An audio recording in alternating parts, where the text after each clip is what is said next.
presentato dell'opera intitolata Numero 25. Ho scritto: ho bisogno di scrivere, raccontarmi, smettere di dialogare e bisticciare solo con me stessa. Ne ho bisogno per mettere in ordine l'orda di pensieri che mi rincorrono come cavalli in corsa. Ormai lo faccio in modo compulsivo, ovunque io mi trovi e su ogni pezzo di carta che mi capita sotto mano.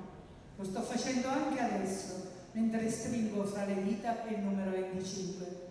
Numero 25, sussulto, scatto in piedi, è il mio turno. In collegio le monache, le mie compagne, mi chiamavano così, numero 25. Io sono un grande calderone, pieno di pensieri, parole e dolori, un grande calderone sopra un fuoco non ancora spento. Me ne accorgo oggi che gli spettri, dispettosi del passato, stanno soffiando sotto la cenere ancora calda.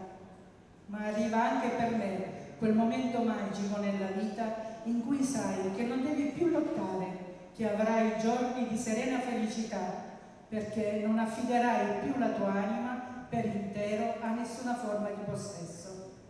Ti abbandoni alla leggerezza dei pensieri, placata, se è arrivata arriva, sulla terraferma, e hai voglia di dimenticare.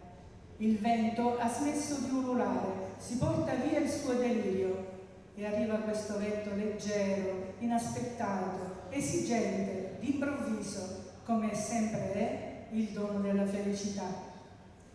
E intorno alla tavola, elegantemente imbandita, ci gustiamo per cena la parmigiana al calecotta salata, consapevoli di quello che stiamo costruendo, la famiglia.